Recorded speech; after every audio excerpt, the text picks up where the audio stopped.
Magandang araw po, welcome po sa aking channel, Love9 TV. Patalasasang po, meron po ba kayong mga properties na napapabayaan or non-performing assets? Plan yung ibenta. Pero wala kayong oras sa pagbenta nito. Kung ito'y pagkakatiwala nyo po sa amin, tawag lang po kayo sa aking numero. Usap po tayo, gawan ko po ng video for free. Yes, libre po, wala po kayong babayaran. Tutulungan pa namin kayong mabenta ang inyong property. Kami na po bala sa marketing, sa boosting or paid ads. Even sa tripping, hindi na po kayo mapapagod sa pag-entertain ng mga buyers. Kami na po bala sa lahat. Tawag lang po kayo. Nandito po tayo ngayon sa isang exclusive community dito sa Tagaytay, kung saan kompleto po ang amenities gaya nitong multipurpose hall, may swimming pool, may view deck, at 24 hours po ang security. Napaganda po ng lokasyon, gawa ng walking distance lang po ito sa highway. Kaya accessible din po ito ng public transportation. Napakalapit lang po nito sa Mahogany Market, kung saan marami pong nagtitinda ng mga karinang baka at may mga bulalo. Then malapit din po ito sa mga restaurants, hotels, at mga business establishments dito sa Tagaytay. So, dito po yung office na pagdating ng panahon, pwede po itong gawing coffee shop. So, depende po sa magiging purpose ng Homeowners Association dito. Bali po, 3 palapag po itong building. Ito naman yung hallway na papunta sa view deck. Meron pong hagdan dito. So, akyat po tayo. Samahan niyo po ako. Maganda rin pong gawing hangout area po ito. Then, pagdating po dito sa taas, matatanaw niyo yung Wind Residences na isa sa mga condominium dito. At yan na po yung mga units. So, hindi po lahat na-turn over pa yan. Pero yung for sale na unit ay kaka-turn over lang ni owner, gawa ng kinash po niya. At marami na rin po siyang improvements. At binilhan na rin po niya ng mga furnishings o kagamitan. Ang kagandahan po, pag nag-invest kayo sa mga ganitong property na malapit sa lahat, hindi po kayo mahirapang magkaroon ng mga guest. Gawa ng malapit po ito sa lahat. At gaya ng sabi ko, malapit po sa highway kung saan dun dumanaan ang mga bus papuntang Manila. Kaya accessible po ng public transportation. So, bababa na po tayo at lilipat na po tayo dun sa unit na binibenta. So, yan po yung second floor kung saan dito po tayo galing kanina. At sa baba po nito ay may multipurpose hall din po. Puntahan na po natin yung property ni Madam. Ang upgrades na po dito ay ito pong customized windows and screen door. Then, yung shower enclosure. May bathroom cabinet. Then, glass shampoo rack.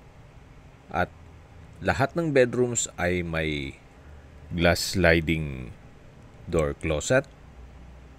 Then, ang kagandahan po dito, ito po'y ready na for business na staycation.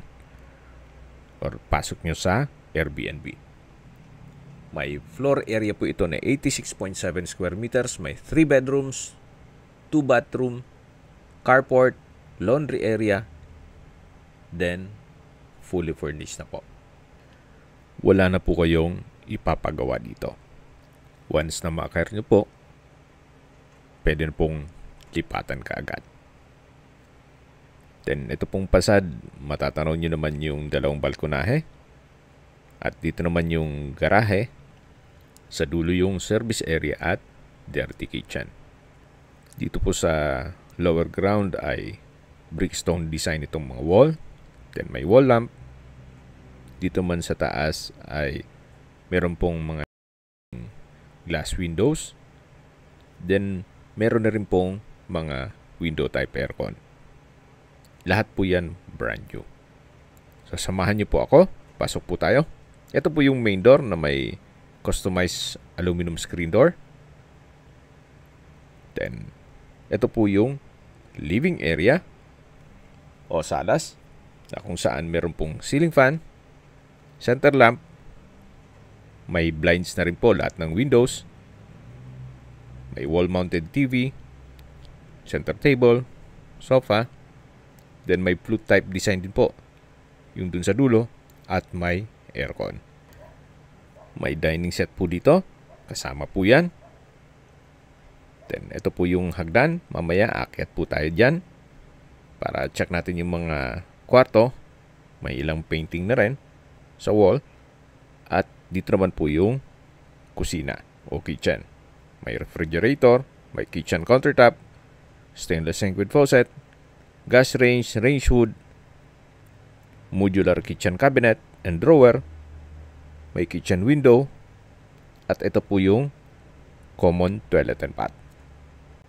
Ang turnover po mula sa developer ay hindi po ganito ang finish. Wala pong bathroom cabinet with vanity mirror, walang shower enclosure, pero meron pong hand wash basin at water closet with bidet. Then meron din pong glass rack, hot shower set and overhead shower, at from floor to ceiling po itong tile bathroom wall. So ito po yung common toilet and bath dito sa ground floor. Then balik po ulit tayo dito sa kusina. Dito naman po yung pantry. At yung access door papunta sa service area. Yan po yung pantry. At mula po dito matatanaw naman natin yung access door papunta sa service area na may aluminum screen door. Then, paglabas po natin, matatanaw rin yung garahe na kakasya po ang isang sasakyan o SUV. So, yan po yung customized glass window. Ito pong window type aircon ay may frame na rin po siya. At ito po yung tinutukoy ko na service area na may countertop, then stainless sink with faucet. Pwede naman pong isarado yan, pero may approval si office. So, balik po ulit tayo dito sa loob. Yan po yung dining, living area, at dito naman po yung kusina at common toilet and bath kung saan dyan na po tayo galing kanina. So, ito po yung hagdan na naka-tiled concrete staircase. Napaganda po ng disenyo nitong railing. Double purpose na rin na handrail. So, samahan niyo po ako. Akyat po tayo. At nandito na po tayo sa pangalawang palapag o second floor na kung saan meron po itong 3 kwarto. At common toilet and bath. So, ito po yung banyo o toilet and bath o bathroom na kung saan meron pong bathroom cabinet, vanity mirror, hand wash basin, water closet with bidet, shower enclosure, then meron pong glass rack at hot shower set, then overhead shower. Halos same design lang din po nung banyo sa baba. Pati po bathroom tiles, para isang disenyo. Lipat na po tayo dito sa unang kwarto. Ito po yung first bedroom na kung saan meron na rin pong double deck. Then yan po yung tinutukoy ko na sliding glass mirror door sa closet. Ang turnover po ni developer ay wala pong ganyan. Kaya si madam na po ang nagpagawa. So balik po ulit tayo dito sa hallway. At lipat po tayo dito sa second bedroom. Ito pong pangalawang kwarto ay meron din pong double deck, may customized glass window, may closet, then meron na rin pong nakaabang na butas para sa window type aircon. At ito pong glass window ay may security grill din at blinds. Then wall mounted na electric fan. So yan po yung first bedroom, ito yung second bedroom, at lipat na po tayo dito sa third bedroom o pang 3 kwarto.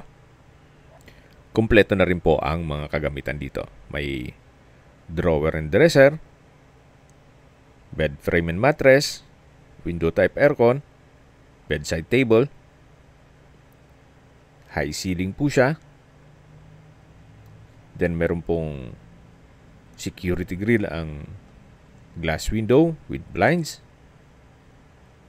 tile flooring, at meron pong access dito sa balkonahe. Yan po yung closet. Then dito naman po yung sliding glass door papunta dito sa balkonahe na may aluminum screen door. So mula po dito, matatanaw niyo man ang inyong mga magiging kapitbahay. Napakatahimik po ng lugar, sariwang hangin, at malamig po ang klima.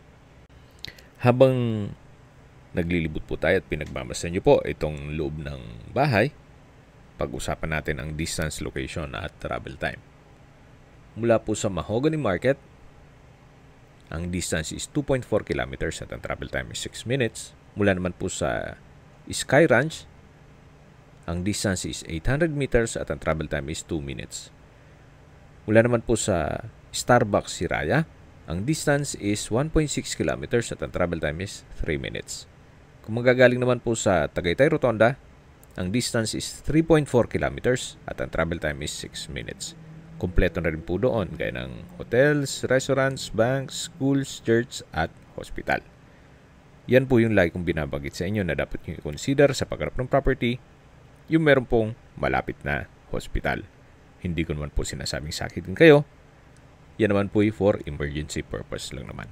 At mula naman po sa Calax, Aguinaldo exit, ang distance is 19.4 kilometers at ang travel time is 32 minutes kasama na ang traffic. Mula naman po sa Manila o sa airport, ang distance is 65.2 kilometers at ang travel time is 1 hour and 21 minutes. Okay, sa presyo na po tayo. Binebenta po ito ni owner sa halagang 13.5 million pesos. Marami na po rin po siyang upgrades at fully furnished na rin po ito. Kung may mga katanungan po kayo, tawag lang po kayo sa aking numero. At sa mga kababayan naman natin nasa ibang bansa, meron po akong Telegram. Sa mga iPhone user naman, may iMessage. Meron din pong Imo, Skype, Viber at WhatsApp. Same number lang po, 0917-316-3399. Sa mga nagtatanong naman po ng aming Facebook, meron po kaming Facebook page na Nov9TV at Facebook Real Video. Meron din pong TikTok at Instagram. May ibang YouTube channel po kami na The Nov9TV channel, Nov9TV Listings, Nov9TV On The Spot, at Nov9TV Updates. Sana po naibigyan nyo ang video presentation. Paki-like and subscribe na lang po sa aking channel para ma-update din po kayo sa aking future listings. Kung sakali po hanap nyo yung mas malaking sukat ng lupa, meron din po kami ibang listings na pwede nyong pagpilian.